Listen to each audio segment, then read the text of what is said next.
하나님의 말씀 함께 보겠습니다. 마태복음 6장 25에서 32절 말씀입니다. 마태복음 6장 25에서 32절의 말씀 신약성경 8페이지에 있습니다.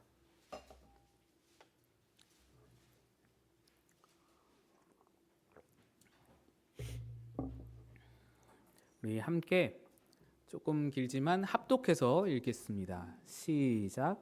그러므로 내가 너희에게 이르노니 목숨을 위하여 무엇을 먹을까 무엇을 마실까 몸을 위하여 무엇을 입을까 염려하지 말라.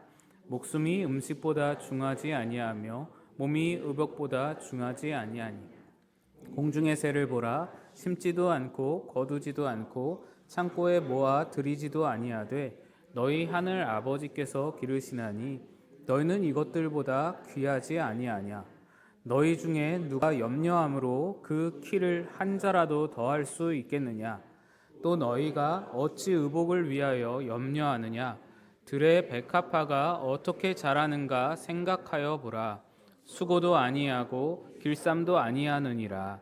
그러나 내가 너희에게 말하노니 솔로몬의 모든 영광으로도 입은 것이 이 꽃 하나만 갖지 못하였느니라. 오늘 있다가 내일 아궁이에 던져지는 들풀도 하나님이 이렇게 입히시거든 하물며 너희일까 보냐. 믿음이 작은 자들아. 그러므로 염려하여 이르기를 무엇을 마실까 무엇을 입을까 하지 말라. 이는 다 이방인들이 구하는 것이라. 너희 하늘 아버지께서 이 모든 것이 너희에게 있어야 할 줄을 아시느니라. 아멘. 할렐루야. 추수감사주의를 맞아 주님 앞에 나오신 여러분의 모든 삶과 가정 위에 우리 하나님의 은혜와 사랑이 가득 넘치시기를 축복드립니다. 오늘 추수감사주의를 맞아서 감사에 대해서 생각해 보고자 합니다. 우리는 추수감사주의를 한 해 동안 베풀어 주신 은혜에 감사하는 절기로 이해하고 있습니다.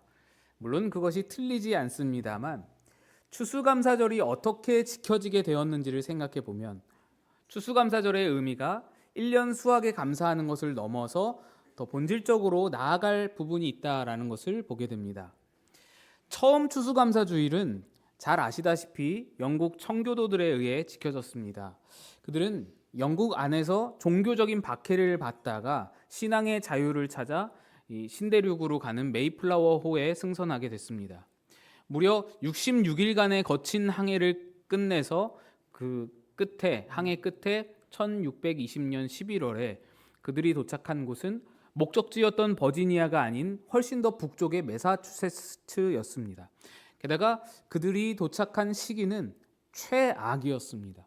이미 혹독한 겨울이 시작되어서 제대로 거처도 없이 그냥 선실이나 아니면은 대충 임시 움막을 짓고 그 추운 겨울을 버텨야 했습니다. 결과는 참혹했습니다. 그 겨울의 추위와 굶주림과 그런 가운데 또 전염병이 돌아서 괴혈병과 폐렴 같은 질병으로 인해서 102명 중에 절반에 가까운 50명이 사망했습니다. 살아남은 자들도 다 병들고 아파서 건강하게 몸을 움직일 수 있는 사람은 6명밖에 없었다고 합니다. 그들에게 신대륙의 그 모든 땅은 약속의 땅이 아니라 죽음의 땅처럼 보였습니다. 그렇게 절망적인 겨울이 지나고 이듬해 봄이 왔을 때 한 사람이 나타나 한 원주민을 만나게 되는데 그 만남이 참 은혜였습니다. 그 원주민은 유럽 탐험가에게 납치되어서 노예로 팔렸다가 런던을 거쳐서 런던에서 한참 일하다가 기적적으로 고향에 돌아온 사람인데 런던에서 하도 이제 오래 있다 보니까 영어를 유창하게 구사할 수 있게 된 것입니다. 그는 혹독한 겨울을 지나온 청교도들에게 이 낯선 땅에서 살아가는 법을 가르쳐 주었습니다. 척박한 땅에 물고기를 이용해서 비료를 주는 방법, 그리고 비료를 주어서 옥수수를 심는 방법이라든지 뱀장어를 잡아먹는 방법이라든지 칠면조를 사냥하는 법이라든지 단풍나무 수액을 채취하는 방법이라든지 그 땅을 살아가기에 꼭 필요한 기술들을 다 알려주었습니다. 그리고 그 도움 덕분에 그해 가을 청교도들은 마침내 신대륙에서의 첫 번째 수확으로 옥수수를 거두게 됐습니다. 그들은 그때까지 생존한 50명과 또 신학도 자기들을 도와준 원주민들과 함께 3일 동안 축제를 열었습니다. 옥수수로 빵을 만들고 칠면조와 거위를 잡고 생선과 조기를 잡아서 음식을 만들었습니다. 이것이 처음 추수감사절입니다. 이 추수감사절은 단순히 한 해 농사의 수확을 감사하는 파티가 아니었습니다. 그것은 죽음의 문턱에서 살아남은 자들이 하나님의 생명에 대한 주관하심, 하나님의 섭리, 그리고 우리에게 신앙의 자유를 주심에 대한 감사였습니다. 그렇게 지킨 절기입니다. 단지 1년 수확에 감사한 것이 아니라 수확철을 맞이했긴 했지만 그 즈음에 102명 중에 50명만 살아남았다 하더라도 그렇게 남겨진 생명에 대해 감사하기로 결정하고 그렇게 맞이한 것이 처음 추수감사절의 의도이며 목적이었습니다. 그러니까 추수감사절의 감사란 1년 수확과 같은 어떤 조건에 대한 감사, 환경에 대한 감사라기보다 물론 그것도 포함되지만 그걸 넘어서 보다 본질적인 감사가 요구되는 우리의 절기, 추수감사절인 것입니다. 신약 성경에 보시면 우리에게 감사하라고 명령이 나옵니다. 잘 아시는 대로 범사에 감사하라. 또 골로새서에 보시면 감사하는 자가 되라 라는 명령들이 있습니다.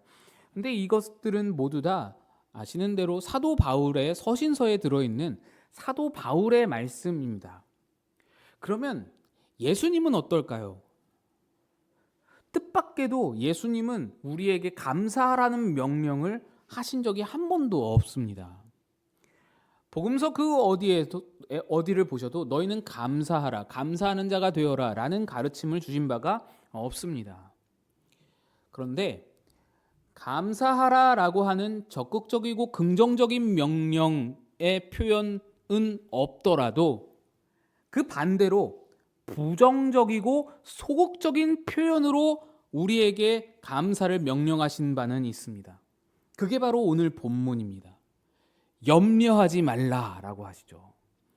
성경은 하지 말라라고 하는 부정적인 명령들을 굉장히 많이 사용합니다. 긍정적인 명령보다 오히려 부정적인 명령이 더 많습니다. 여기에 이유가 있습니다. 우리가 생각하기에는 아니 좀 성경이 긍정적으로 사람을 명령해서 긍정적으로 좀 나아가게 해야지 왜 부정적인 명령을 해서 하지 말라, 뭐 하지 말라, 뭐 하지 말라 이런 것들을 많이 하냐. 이유가 있습니다. 우리가 자녀들에게 게임 그만해라 라고 말하는 것은 이제 그만 할 일을 해라, 이제 공부해라, 공부해서 훌륭한 사람이 되어라 라는 뜻이지 너 평생토록 게임 못한다 이런 뜻은 아니지 않습니까? 그런데 그럼에도 불구하고 게임 그만해라 라는 표현이 반드시 필요할 때가 있기 때문에 우리는 그러한 부정명령을 사용합니다. 성경도 마찬가지로 부정적인 명령이 꼭 필요한 부분이 있기 때문에 부정명령을 사용합니다. 긍정적이며 적극적인 명령은 우리로 나아갈 곳을 바라보게 합니다. 자녀에게 공부해라, 공부해서 훌륭한 사람이 되어야 한다, 공부하면 훌륭한 사람이 될 수 있다 라고 말하는 것은 그 자녀의 나아갈 길 방향을 제시해 주는 것입니다. 아, 이리로 가야 되는구나, 이리로 가면 좋은 것이구나, 선한 것이구나 알려줍니다. 그런데 거기에 게임하지 말아라 라는 것, 그런 부정적인 명령을 더하는 것은 그 방향으로, 좋은 방향으로 나아가는 데 있어서 방해가 되는 것은 끊고 가라 라는 말입니다. 이 모든 것들이 방해가 되니, 게임 같은 것들이 방해가 되니 이것들은 내려놓고 가자, 끊고 가자, 이런 것은 놔두고 가야 더 잘 갈 수 있다, 이런 얘기죠. 성경에 부정적인 명령들이 많은데 예를 들어서 하나님의 이름을 높여라, 하나님의 이름을 찬송하라, 송축하라 이렇게 긍정적으로 표현하면 참 좋겠는데 그러지 않고 성경은 굳이 여호와의 이름을 망령되게 일컫지 말라라고 하신단 말입니다. 하나님의 이름을 높이고 찬양하는 인생이 되는 데 있어서 여호와의 이름을 망령되게 일컫는 것은 대단히 큰 방해와 장애 요소가 된다라는 의미입니다. 그러니까 그것만큼은 떼어놓고 찬양의 삶으로 나아가자라는 의미죠. 예수님이 감사하라라고 긍정적이고 적극적인 표현을 사용하지 않으시고 염려하지 말아라라고 하시는 것은 염려라는 것이 우리 신앙생활에 감사로 채워져야 할 우리의 심령에 염려가 대단히 큰 방해와 장애 요소가 되기 때문입니다. 감사로 나아가려면 너희들 이것만큼은 정리하고 가야 된다. 이것만큼은 떼어놓고 가야 정상적인 신앙생활로, 참다운 신앙생활로 나아갈 수 있다라는 강조이십니다. 그러면 왜 염려가 우리의 신앙에 방해가 되는 것인가? 그 이유를 예수님이 이렇게 말씀합니다. 공중의 새를 보라. 들에 핀 백합화를 보라. 내일이면 아궁이에 던져질 들풀을 보아라. 그것들은 심지도 않고 거두지도 않는다. 수고도 아니하고 길쌈도 하지 않는다. 어떤 노동도 어떤 노력도 없지만 너희 하늘 아버지가 기르신다. 여기서 중요한 것이 너희 하늘 아버지이십니다. 그들의 하늘 아버지가 아닙니다. 너희 하나님 아버지입니다. 새와 백합화와 들풀에게는 하나님이 아버지가 아니시죠. 그저 창조주와 피조물의 관계입니다. 그런데도 하나님은 아무 조건 없이 자신이 지으신 피조물들을 먹이고 입히시고 기르십니다. 그저 창조주의 책임 하나만으로서 그 책임을 다하십니다. 공중의 새가 심지도 않고 거두지도 않고 우리식으로 말하자면 보험도 들지 않고 청약저축 하나 들지도 않으나 하늘 아버지가 먹이고 입히고 재우신다. 들의 백합화를 보아라. 누군가의 의지를 가지고 백합화를 씨를 가져다가 내가 잘 키워야지 해서 심고 키우고 물 주고 다듬고 가꾸고 그런 것이 아니라 들에 핀 백합화, 야생의 들판에 어느 누구의 도움도 없이 홀로 피는 저 백합화를 보아라. 수고도 아니하고 길쌈도 아니하고 옷을 지어 만드는 법이 없지만 솔로몬의 모든 영광으로 입은 것이 이 꽃 하나만 못하다. 인간이 할 수 있는 최고의 권력과 최고의 부를 다 투입하여서 최고의 사치를 부려 입은 옷이라도 쫓아갈 수 없는 아름다움을 이 꽃 한 송이가 가지고 있는 것이다. 또 아주 하찮은 존재, 오늘 있다가 내일 아궁이에 던져지는 들풀, 무슨 쓸만한 용도가 아무것도 없는 그 잡초덩이라도 하나님이 입히시거늘 아무 관계도 조건도 없이 그저 피조물이라는 이유 하나만으로 하나님이 그렇게 입혀주시는데 하물며 너희일까 보냐. 믿음이 적은 자들아, 하물며 너희일까 보냐. 하물며 너희일까 보냐라는 말은 너희들이 하나님과 맺은 관계를 보아라 라는 말입니다. 창조주로서 피조물에게 책임을 다하시는 하나님이신데 그 미물들에게도 다 책임을 다하시는데 하물며 자기 자녀들의 필요를 모른 척 하실 하나님이시겠느냐. 하나님을 뭐로 보는 거냐. 이 말씀을 하시는 겁니다. 너희가 염려하고 있다는 것은 그 관계를 망각하고 산다는 얘기다. 염려는 끊고 가야 하는 이유가, 염려를 떼어놓고 가야 하는 이유가 거기에 있다. 너희가 염려한다는 것은 그 관계, 그 정체성을 전혀 이해하지 못하고 있다는 얘기다. 너희는 어찌 하나님이 너희를 어떻게 대우하시는지를 알지 못하느냐. 그 정체성을 모르면 날마다 감사가 넘치는 그 감사가 입에 담기고 찬송이 담기는 신앙의 자리로 도무지 나아갈 수 없는 것이다.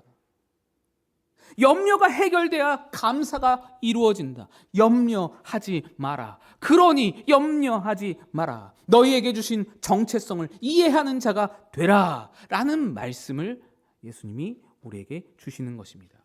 예수님의 말씀은 우리의 감사가 그저 필요가 채워지는 것에 머물러서는 안 된다는 말씀을 하십니다.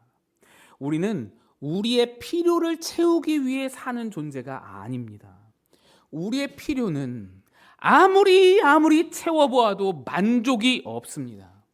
내가 어떤 존재인지 분명해지면, 내가 어떤 정체성을 가지고 있는지 하나님 안에서 그것이 분명해지면 그로부터 만족이, 그로부터 범사에 모든 상황이나 환경에 감사하는 그런 입술이, 그런 생활이 우리에게서 우러러 나오는 것이지 필요를 채운다고 만족이 따라오는 것 아니다라는 것입니다. 성경은 이러한 내용을 성경의 인물들을 통해서도 우리에게 보여줍니다.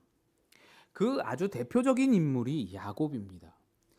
창세기 25장의 야곱의 출생 기사를 보시면 하나님이 아직 모태에 있는 야곱을 내가 택하기로 작정했다라고 예언합니다. 두 국민이 태중에 있으나 큰 자가 어린 자를 섬기리라 라고 하시죠. 하나님은 야곱을 통해 아브라함의 약속을 이어가시겠다고 작정을 하셨습니다. 야곱이 태어나기도 전에. 야곱은 그렇게 태어났습니다. 그런 존재로 태어납니다. 하나님이 아무 조건과 자격을 묻지 않고 태어나기도 전에 일방적으로 택하셔서 세우시는 존재, 하나님의 사람으로 세상에 보내어진 것입니다. 하나님이 야곱을 자신과 묶으신 겁니다. 처음부터, 태어나기 전부터 묶으신 겁니다. 그러나 야곱은 하나님이 자기와 묶였다라는 그런 자기 정체성을 제대로 이해하지 못했습니다. 그래서 그의 삶을 살아가는데 자기 필요와 자기 욕심을 채우는데 급급한 인생으로 살아갑니다. 그는 태어나면서부터 쌍둥이 형의 뒤꿈치를 붙잡고 태어났죠. 그 장면이 말하는 바는 안 돼, 내가 먼저 나가야 돼, 이겁니다. 안 돼, 내가 먼저 나가야 돼, 내가 장자할 거야, 이런 의미죠. 야곱의 장자에 대한 욕망이 얼마나 컸는지를 보여주는 것입니다. 당시 유산 상속 제도에서는 장자에게 2배의 기업이, 2배의 상속이 주어졌습니다. 그뿐 아니라 모든 가문의 정통성과 가문의 명예는 다 장자에게만 귀속되는 것이었습니다. 그러니까 아버지의 기업은, 이 가문의 정통성은 다 장자가 다 거의 다 차지하는 것이고, 다른 형제들에게는 그저 장자에게 물려진 기업을 탐내지 말라, 장자가 이어가는 기업을 방해하지 말라라고 적당히 챙겨줘서 돌려보내는 정도입니다. 야곱은 이러한 장자의 조건을 생각하면서 장자가 되어야만 복된 인생이 될 수 있다. 어떻게 하면 장자의 명분을 빼앗아서 내가 장자의 복을 누릴 수 있을까를 항상 고심했습니다. 그걸 연구하고 그걸 항상 생각하고 골똘히 연구했습니다. 결국 팥죽 한 그릇에 장자 명분을 취하고 후에는 아버지까지 속여서 장자의 축복도 대신 받아냈습니다. 그는 그렇게 장자의 명분과 장자의 축복만 받으면 모든 것이 다 해결될 줄로 알고 그것을 그렇게 악착같이 얻어온 것입니다. 복된 인생이 열릴 줄로 알았습니다. 그러나 그 결과로 받은 것은 고생길이었습니다. 야곱은 장자의 축복을 받았는데도 자신을 죽이려는 형 에서를 피해서 외삼촌 라반의 집으로 도망가야만 했습니다. 도망가는 도중에 베델에서 하나님이 야곱을 찾아오십니다. 잘 아시는 얘기죠. 야곱이 지팡이만 짚고 빈털터리로 집을 나왔는데 베델에 이르러서 돌을 베개 삼아 잠을 잘 때 하나님이 그에게 일방적으로 나타나셔서 그에게 약속을 주십니다. 그 약속이 이랬습니다. 창세기 28장 말씀입니다.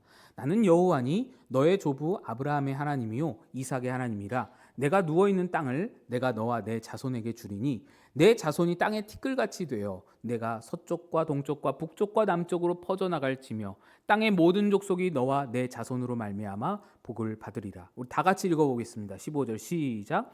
내가 너와 함께 있어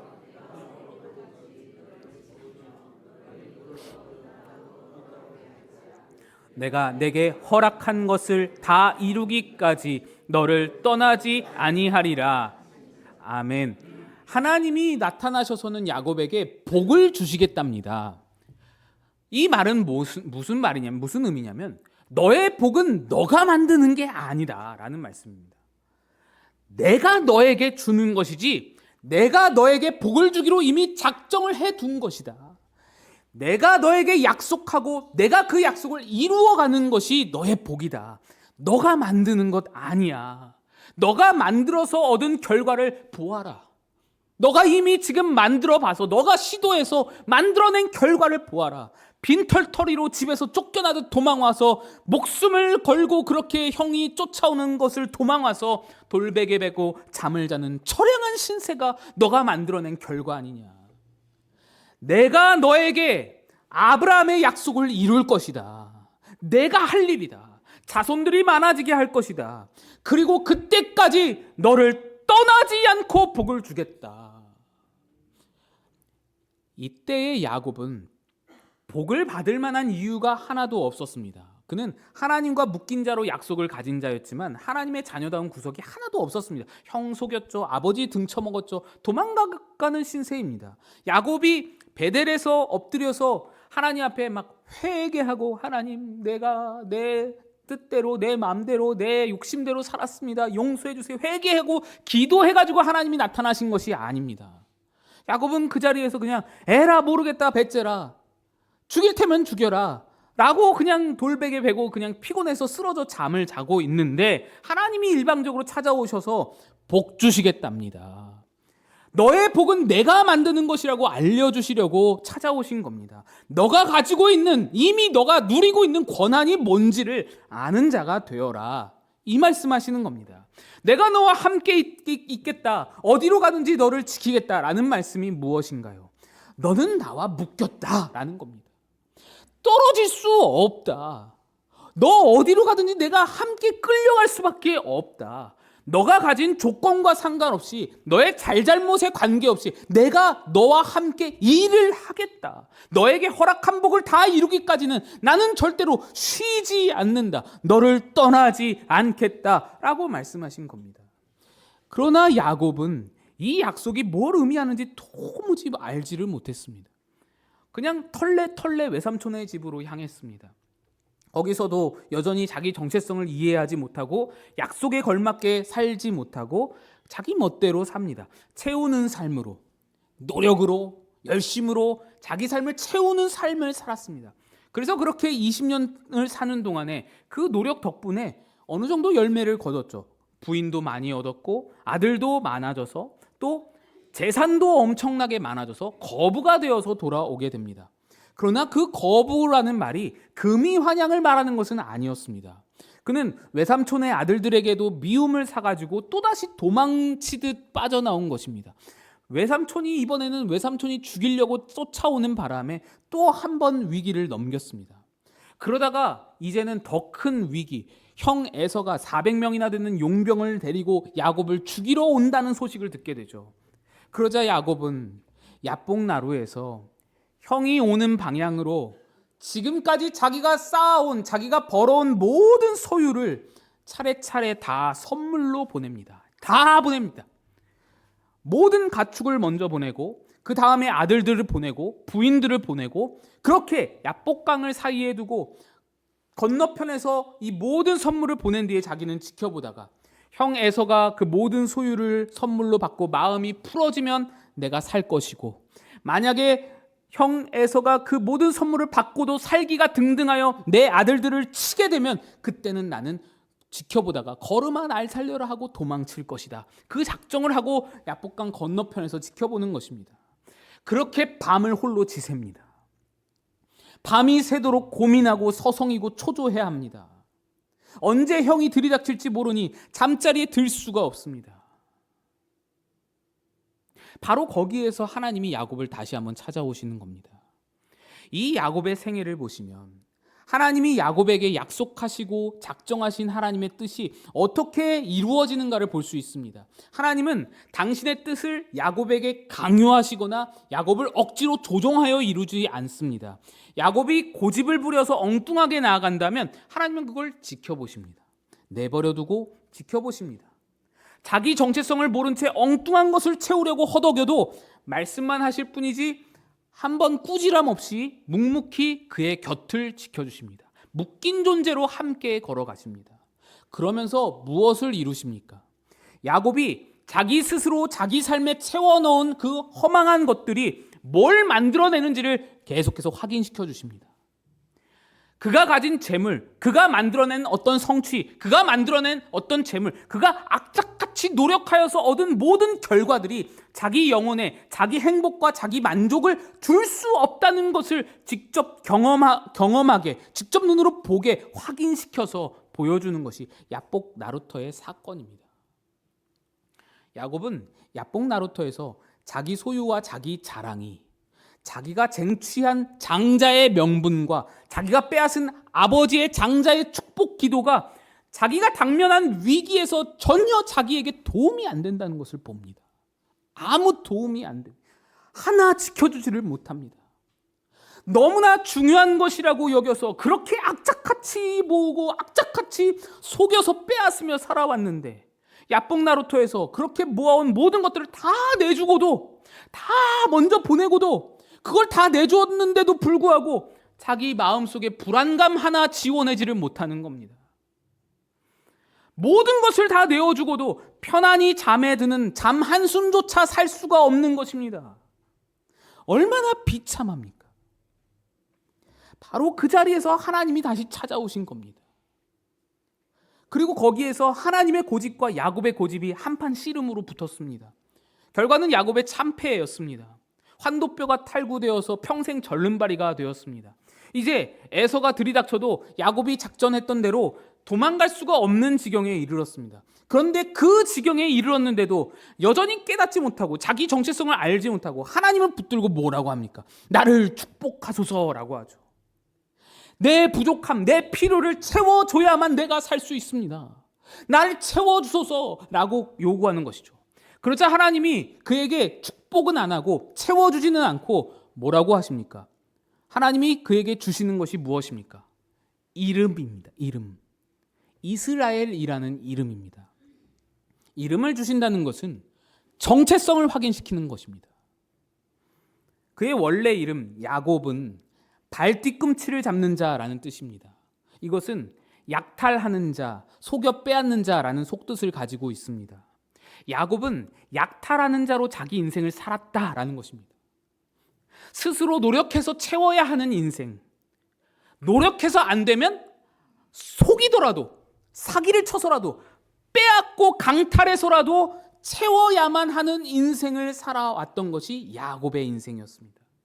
그런 야곱에게 하나님이 말씀하는 겁니다. 너는 이제 야곱이라 하지 말고 이스라엘이라 하라. 이스라엘이란 뜻은 하나님과 겨루어 이겼다는 뜻입니다. 야곱은 분명히 하나님과 싸움에서 졌는데, 그런데도 하나님은 이겼다는 이름을 주십니다. 이 세상에서 하나님을 이길 수 있는 존재는 아무도 없습니다. 그런데 딱 하나가 있습니다. 자식 이기는 부모 없다라고 하죠. 하나님을 이길 수 있는 존재는 없으나 하나님이 져주시는 존재는 있는데, 그게 바로 하나님의 자녀입니다. 자녀는 때려야 뗄 수가 없는 존재입니다. 이미 말씀드렸죠. 야곱은 모태에 있을 때부터 하나님이 택하셨다라고 했습니다. 당신과 묶어두기로 작정하셨다는 말씀입니다. 그게 자녀입니다. 이스라엘이란 이름은 모든 것을 이기시는 하나님이 져주시는 유일한 존재라는 것, 하나님의 자녀가 되었다라는 뜻입니다. 나는 너를 하나님의 자녀라는 정체성으로 불렀다. 하나님이 져주시는 유일무이한 존재로 너를 그렇게 불러 세웠다. 그런데 너는 그 정체성을 가지고 도대체 어떻게 살고 있는 것이냐? 너 무엇으로 너 자신을 그렇게 채우려고 허덕이고 있느냐? 나와 너가 맺은 그 관계를 보아라. 너의 아버지가 하나님이시다. 도대체 너에게 부족한 게 뭐라고 그렇게 안달복달하며 전전긍긍하며 쩔쩔매는 삶을 사느냐? 무엇을 염려하느냐? 무엇을 걱정하느냐? 하나님이 너의 아버지가 되셨다는 그 관계가 뭘 말하는지, 어떤 힘을 가지는지 너 아직도 모르겠느냐? 이 말씀을 하시는 겁니다. 야곱의 인생을 볼 때 우리의 감사, 우리의 만족은 무엇이 채워지고 무엇이 이루어져서 얻는 것이 아닙니다. 야곱이 모든 것으로 자신을 채워보았어도 만족이 없었고 감사가 없었던 것처럼, 그저 상황이 좋아지고 환경이 나아지는 것으로는 우리 인생에 감사가 담길 수 없습니다. 역사가 그걸 증명합니다. 현대사회는 인류 역사상 최고로 복된 시대입니다. 어떤 훌륭한 임금님도 바다가 보고 싶다고 해서 1시간 만에 차 타고 휘리릭 가가지고 기차 타고 확 가가지고 바다를 보지는 못했습니다. 그런 역사가 없습니다. 세종대왕님도 그건 못했습니다. 세종대왕님도 자동으로 따뜻하게 데워진 변자에 앉아서 볼일을 다 보면 물로 쫙 씻어주는 그런 일을 경험해 본 적이 없습니다. 어떤 황제 폐하라도 세계적으로 어떤 위대한 황제 폐하라도 오늘처럼 해외여행을 가고 싶다 하면 몇 시간 만에 후루룩 가가지고 다시 오고 하루 만에 갔다 오고 자유롭게 이렇게 다닐 수 있는 시대가 없었습니다. 스마트폰을 가지고 다니는 여러분이 박정희 대통령보다도 훨씬 더 편리하고 훨씬 더 많은 것들 빨리빨리 즐기며 살고 있다는 것을 아셔야 합니다. 세탁기가 없어서 손빨래 하던 시절, 기저귀까지 다 손으로 빨아서 입히던 그 시절이 있었는데, 아궁이에 불 피워가지고 밥하고 부엌에서 상 차려서 안방으로 상을 들고 문지방 건너 넘어가다가 문지방에 걸려가지고 와장창창 쏟아버려서 소방 맞던 시절이 있었는데, 여러분 그걸 다 지나온 어른들이라고 할지라도 오늘날 이 시대를 살면서 불만이 그렇게 넘칩니다. 이게 뭘 말하느냐? 감사와 만족이라는 것은 절대로 환경이 나아진다고 주어지는 게 아니라는 것을 역사가 증명하는 것입니다. 하나님은 여러분을 야곱처럼 창세 이전에 택하셨습니다. 하나님 자신과 여러분을 묶으시기로 작정하셨다는 것입니다. 우리를 위해 자기 아들을 내어주셔서 사망과 죄악과 사망으로 죽어갈 수밖에 없는 우리 대신에 그 아들을 죽음의 자리에 내어주시고 우리를 자기 아들로 삼으셨습니다. 그래서 우리의 이름이 크리스찬입니다. 그리스도인. 하나님이 우리에게 예수 그리스도를 내어주고 그 그리스도 대신 얻은 자라서 그리스도인이라고 이름을 붙여주신 겁니다. 그리스도를 대신하여 얻은 아들, 그리스도인입니다. 그게 우리의 정체성입니다. 이 정체성이 가지는 힘을 아십니까? 하나님이 우리를 당신과 묶으셨다는 것은 우리가 무슨 일을 만나든지, 우리가 어떤 일을 저지르든지, 또는 어떤 상황에 처하든지 그 모든 것으로 손해가 되지 않고 복이 되게 하시겠다라는 하나님의 작정이요 의지입니다. 그게 여러분이 가진 이름, 그리스도인, 성도, 신자, 하나님의 자녀라는 것의 의미요 정체성입니다. 여러분의 실패나 여러분의 성공으로 여러분의 복과 손해가 결정되지 않습니다. 여러분의 잘함이나 여러분의 잘못으로도 그것이 결정되지 않습니다. 좋은 직장에 취직하면 복이고 떨어지면 실패고 그런 게 아니라는 겁니다. 그런 거는 하나님 없이 사는 자들, 하나님 없이 자기 마음대로 자기 힘으로 살아가려고 하는 자들, 즉 야곱의 삶입니다. 오늘 예수님도 본문에 말씀하죠. 그런 것은 이방인들이나 구하는 것이다. 이방인들의 삶입니다. 하나님 없는 자들의 삶, 야곱의 삶입니다. 자기가 자기 스스로 채워야 하는 삶입니다. 우리는 다릅니다. 우리는 완전히 다른 정체성을 가졌습니다. 우리는 어떠냐? 취직을 해도 복이지만 취직에서 떨어져도 복입니다. 이럴 때는 아멘 좀 하셔도 괜찮은데, 우리의 복은 어떤 조건에 달린 것이 아니라 하나님이 복의 근원이시고 하나님이 복 그 자체여서 그가 우리와 묶인 관계 가운데서 주어지는 것이라 말씀합니다. 성경 전체가 다 그 말씀을 하는 겁니다. 그게 이스라엘이란 이름이고, 그게 그리스도인이란 이름이고, 그게 하나님의 자녀라는 이름이 가진 힘입니다. 그래서 우리는 성공해도 복이지만 실패해도 복입니다. 신명기에서 이것을 이렇게 말합니다. 들어와도 복을 받고 나가도 복을 받고 성읍에서도 복을 받고 들에서도 복을 받느니라. 너가 어디에 있는 건 중요하지 않다. 내가 너를 복되게 할 것이다. 무슨 일을 만나든지 만사 형통하리라. 찬양만 하지 마시고 담긴 뜻을 생각하셔야 합니다. 공중의 새를 보라, 들에 핀 백합화를 보라, 아궁이에 던져질 그 들풀을 보라. 하물며 너희일까 보냐. 너가 어디로 가든지 너와 함께 하리라. 내가 너에게 허락한 것을 다 이루기까지 너를 떠나지 아니하리라. 어떤 실패도 어떤 좌절도 그것으로 너에게 손해가 아니라 복되게 하겠다고 하나님이 정해주셨다는 것을, 내가 내 의지로 내 열심으로 그렇게 만들고야 말겠다라는 것을 말하는 것입니다. 그게 하나님의 자녀의 권세이고 우리가 가진 정체성입니다. 여러분 오늘 추수감사주일에 여러분 어떤 감사를 찾고 계십니까? 한 해 동안 무슨 감사할 거리가 있는지 찾아보고 계십니까? 진정한 감사는 이 정체성을 아는 자들이 할 수 있는 것입니다. 이 정체성 가운데에서 우러러 나오는 것이 본질적인 감사요, 진정한 감사입니다.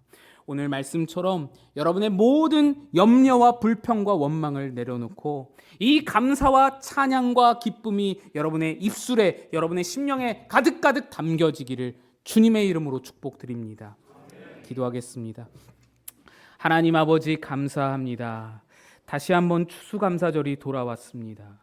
이 감사의 절기에 뭘 주셨는지, 뭘 안 주셨는지를 따지는 것이 아니라, 뭘 얻었는지, 뭘 못 얻는지를 헤아리는 것이 아니라, 우리 하나님이 얼마나 크신 하나님이신지, 우리 하나님이 나를 어떤 존재로 대접하고 계시는지, 그 하나님이 나를 어떤 관계로 자신과 묶어두셨는지, 이 수학의 절기에 다시 한번 하나님을 생각하고 하나님께 항복하며 우리의 정체성을 확인하는 자들 되기를 원합니다. 그리하여 입술마다, 가슴마다, 심령마다 진정한 감사, 진정한 찬송이 울려 퍼지는 우리 모두가 되도록 은혜 베풀어 주옵소서. 예수님의 이름으로 간절히 기도드리옵나이다. 아멘.